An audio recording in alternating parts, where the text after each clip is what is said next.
I never expected my marriage to end with a round of applause. The chandelier above sparkled, casting golden light over a sea of guests sipping champagne and whispering behind polished smiles.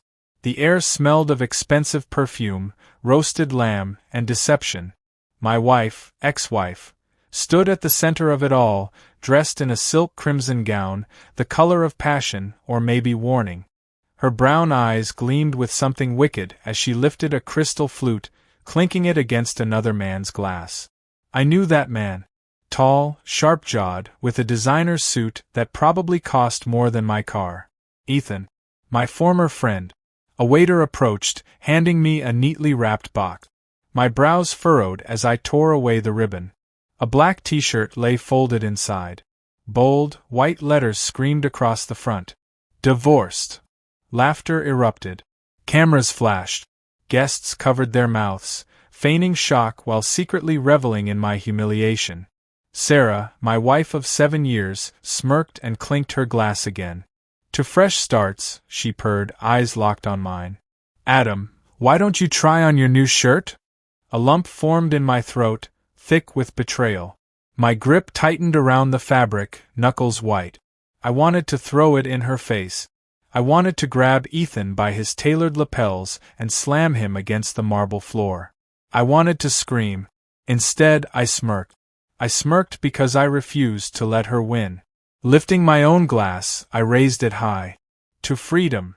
The room fell into stunned silence. Sarah's lips parted, amusement flickering into something else, something uncertain. I drained my whiskey, setting the glass down with deliberate slowness. Then I turned, weaving through the crowd toward the exit. I didn't look back. Not even when I heard her voice waver behind me. Wait. I kept walking. Cool night air hit my face as I stepped onto the bustling city sidewalk. The distant hum of traffic mixed with the rhythmic click of my shoes against the pavement. My heart pounded, fueled by whiskey, anger, and the aftershock of betrayal. Adam! Footsteps rushed behind me. I didn't turn. Jake, my best friend since college, fell into step beside me. Man, what the hell was that? His breath came out in a huff, matching his disbelief. She threw herself a divorce party? With him. I exhaled sharply, shoving my hands into my pockets. Guess she wanted a grand finale. Jake muttered something under his breath. Where are you going? Away. Need a drink. That, at least, made me smirk. A new distraction. We ended up in a sleek, dimly lit bar a few blocks away.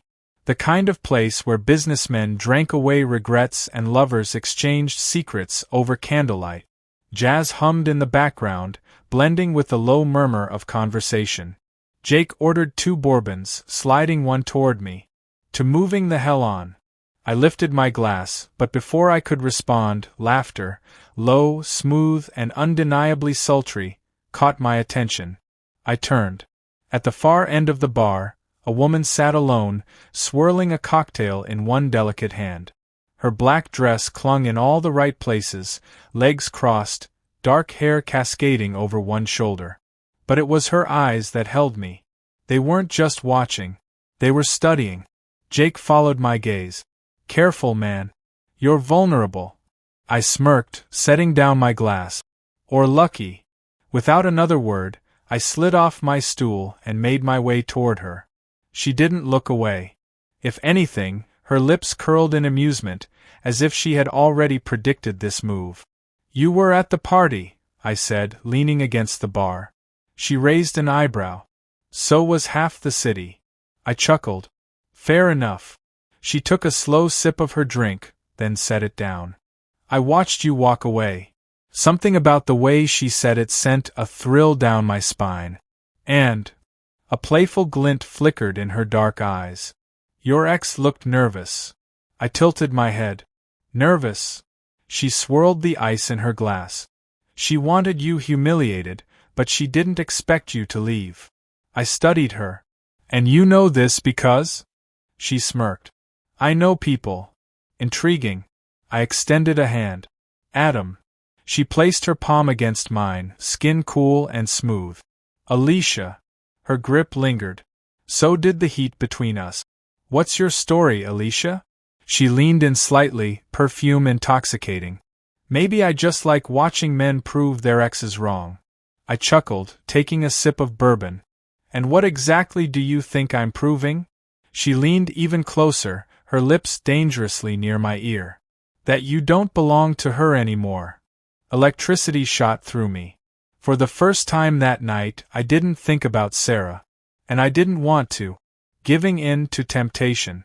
The night stretched on, a blur of laughter, teasing glances, and touches that lingered just long enough to send sparks through my veins. By the time we stumbled into my hotel suite, the city lights glowing behind us, logic had long since left the equation. She pressed me against the door, fingers tracing the outline of my jaw. Are you sure about this? Instead of answering, I kissed her. Deep, desperate. Clothes fell away, barriers shattering as our bodies tangled against silk sheet. For the first time in a long time, I wasn't just someone's husband. I was a man rediscovering what it felt like to want. Hours later, Alicia lay beside me, fingers tracing absent patterns on my chest. No regrets, she murmured. I exhaled, staring at the ceiling. None. My phone buzzed. I glanced at the screen. Sarah. Alicia tilted her head. Are you going to answer? I hesitated, jaw tightening. Then, against all logic, I picked up. Sarah's voice cracked through the phone, laced with something I didn't expect, desperation. Adam, please. I sat up in bed, running a hand through my hair. Alicia's gaze flicked toward me, curiosity dancing in her dark eyes. The city lights painted patterns across her bare skin, but my focus was on the woman whose betrayal had fueled this entire night. Please what, Sarah? My voice came out calm, almost amused. A shaky breath. Come back. A bitter laugh slipped from my lips. Come back? To what? The party you threw to celebrate my humiliation? The man you replaced me with? Sarah's breath hitched. It wasn't like that. I clenched my jaw. No? Then what was it like, Sarah? Silence. Alicia tilted her head, tracing soft circles along my arm. She wasn't impatient. She was entertained. Finally, Sarah spoke, voice smaller this time. I made a mistake. I exhaled slowly, letting her words hang between us. Funny how that works, I muttered. 7 years of marriage, and the mistake only hit you after I walked away. Adam. I could hear the tremble in her voice now, a far cry from the woman who had toasted to my downfall hours ago. I leaned back against the pillows, rubbing my temple. What do you want, Sarah? Another pause. Then, I want to see you. Alicia let out a quiet chuckle beside me. She traced her fingers down my chest, lips brushing against my ear. Ask her why. I smirked. Why? Sarah hesitated, then sighed. Because I need to talk to you. Alone. I arched an eyebrow, casting a glance at Alicia, who watched me with growing amusement. Alone, huh? I murmured. Not with Ethan around? Her breath caught. I knew then I had hit a nerve. He's gone, she admitted. He left. I stilled. That I hadn't expected. I leaned forward, gripping the phone tighter. What do you mean, gone? Her voice dropped. After you left, we fought. He said some things, I said some things, and then he walked out. I let that sink in. Sarah's voice softened, thick with something dangerously close to regret. Adam, I think I made the biggest mistake of my life. Alicia let out a soft hum beside me. She shifted, pulling the covers around her, her expression unreadable. I exhaled sharply. I should have felt triumphant. I should have wanted to throw her words back in her face. But instead, I felt nothing at all. Testing the waters. Sarah insisted on meeting. I wasn't sure why I agreed, but a part of me, whether out of curiosity or some twisted sense of closure, wanted to see where this led. The next evening, I found myself in an upscale hotel bar, the same place where we used to celebrate anniversaries. Sarah sat at a corner table, swirling a glass of wine. Her red dress, the The same shade as last night clung to her frame. But the confidence? The arrogance? Gone. She looked up as I approached, lips parting slightly. Adam. I sat down, signaling the waiter for a drink. So. I leaned back. Talk. She swallowed hard. Her fingers tightened around her glass. I thought I wanted something else, she admitted. I thought Ethan was different. I chuckled darkly. Oh, he's different, all right. He's an opportunist. Her jaw tensed. I know that now. I studied her. She looked tired, raw in a way I hadn't seen in years. Why now, Sarah? I asked, voice quieter. Why do you care now? She exhaled. Because watching you walk away, her voice cracked. It made me realize how much I. She didn't finish. She didn't have to. I shook my head, letting out a dry laugh. Unbelievable.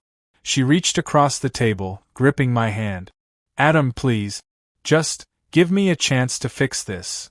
I stared at our hands. Once, I would have done anything to hear those words. But now? Now, I was just waiting for my drink. You said.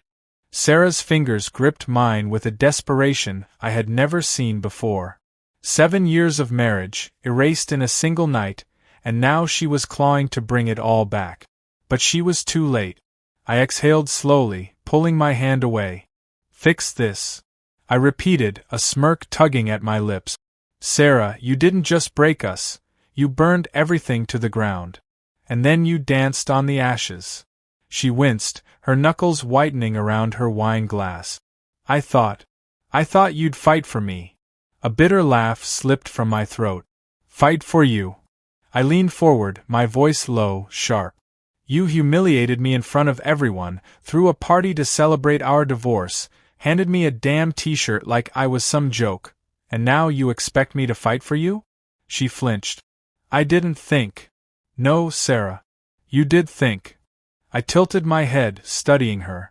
You just didn't think I'd ever stop chasing you. Her lips parted, but no words came. Because she knew I was right. For years, I had been the one holding our marriage together, forgiving every cold shoulder, ignoring every dismissive remark, always trying to be enough.